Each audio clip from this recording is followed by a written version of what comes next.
Sorry.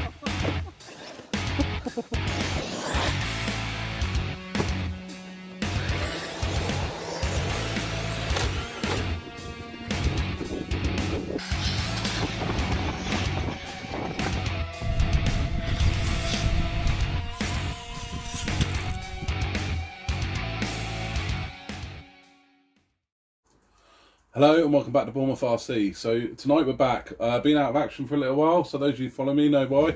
But we're back in action tonight and we're back with a bit of a bang. So for Christmas, I got the Kraton 8S. Taken it out a few times, absolutely awesome truck. Absolutely love it. Best Christmas present ever. So to top that off, I've been sent some awesome parts from Mitch at M2C Racing. So make sure you check out his website. And obviously as well, if you're in the UK, check out Bad Touch Breakers. They are the M2C Racing UK supplier, so massive shout out and a thanks to them too. And Mitch makes some amazing parts that we're now going to fit onto this Kraton 8S. Now I'm going to do the whole build video, but it's going to be split up into chunks. So over the next few videos you'll see the whole build process. And what we're going to do today is we're going to do the chassis and the rear section, and then we're going to do the middle section and then the front section. So I just wanted to show you though what we've got. We've obviously got the Kraton 8S chassis here, the Kraton 8S motor mount with the two optional sliders. So one's for the bigger motors and one's for the standard one. Then you have your brace support for the motor mount. We have some rear shock shafts and pistons, the ESC plate, which is made to fit with the standard ESC, the Max 5 and also the XLX2, so that's made to fit everything. We have hinge pin sets, both front and rear. We have the steering rack, which is also adapted so you can put the bigger motors on there. And we have the Servo Saver little axle. So this is everything that's going to go onto the car. One thing that I have already done to the car, actually a friend of mine, Adrian, did this. Massive shout out to him, cheers for doing that. I have shoe glued. Well, I've actually used Fantastic Elastic, the shoe that's on Amazon.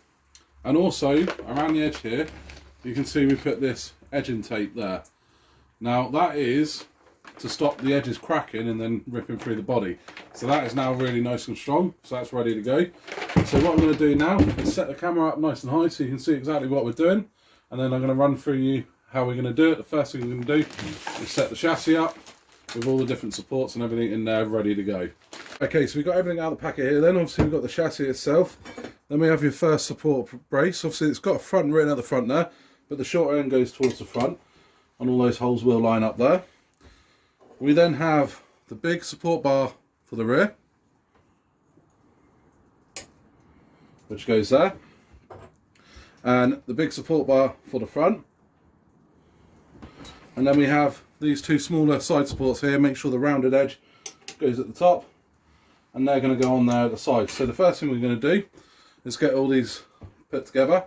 Now for the side bits and the small screws, I will be using some red Loctite. I don't plan on this coming apart loads, and if it does, it's very easy to heat up with a blowtorch. So I'm going to be using the red Loctite for the small ones at the sides, but the big lock nuts themselves don't need a Loctite. So let's get it done then. Small little bit of Loctite on the end, through the chassis,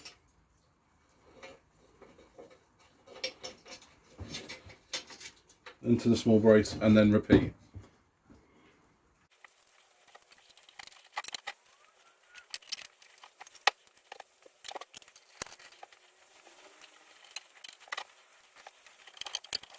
So that's both the side bits on, they're Loctited in, nice and strong. Now what I'm going to do is going to mount this centre one. Now the centre one has a bigger holes going through the ends there, but then also two smaller holes there for the two leftover smaller screws. And what that's going to allow you to do is first of all, get it the right way, get that into position, put those two small screws through, and that will hold it in place whilst you do everything else as well.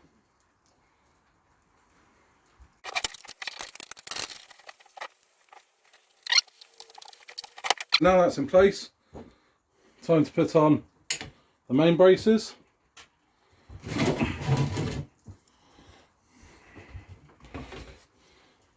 So screw through the bottom.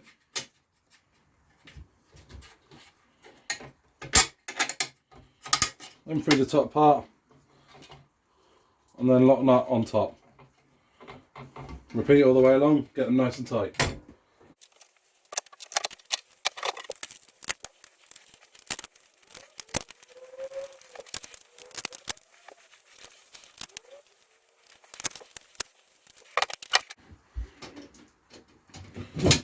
Once you've got them all in, easiest way to do it, get them all in and then you can tighten up one at a time. Make sure they're nice and tight.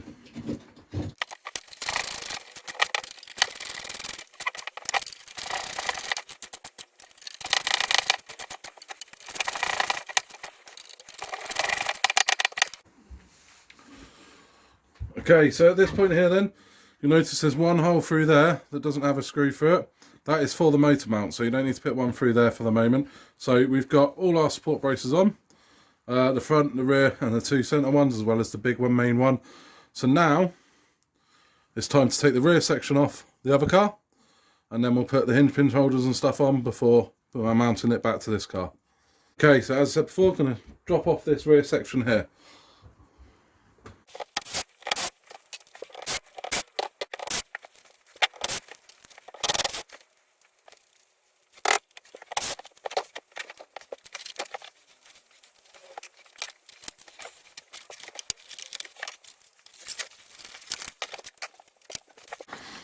Okay, so with the 8 undone on below and the 2 shaft pins pulled out the top, that is now out, ready to go. So what we're going to do now is those hinge pin holders.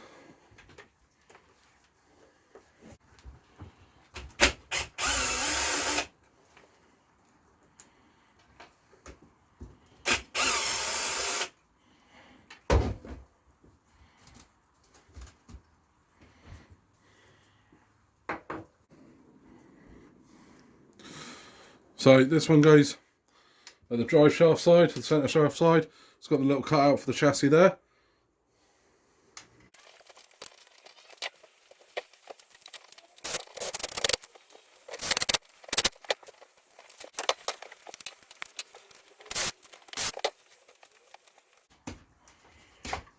Okay, 2 small screws in the bumper there.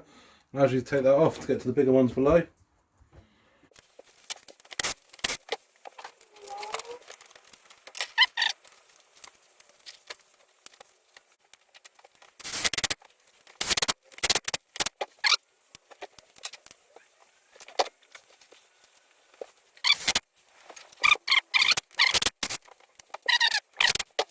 Okay, so now that's ready to go on to the new chassis.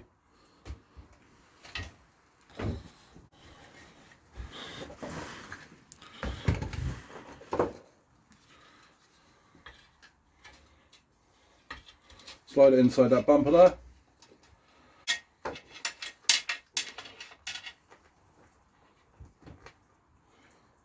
Until it's in place like that.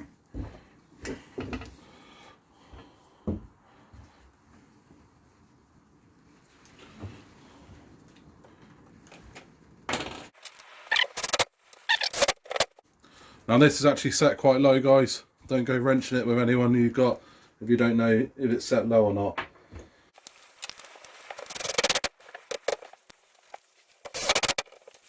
Okay, these top 2 are now obviously going into the metal hinge pin holder, so make sure you lock tight them ones in.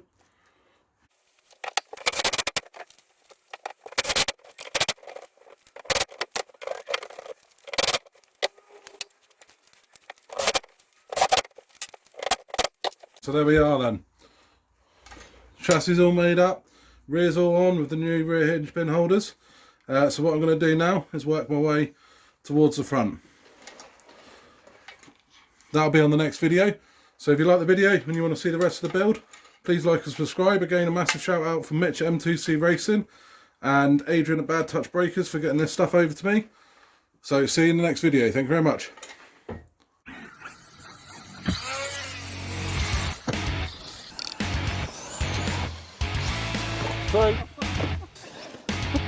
Sorry.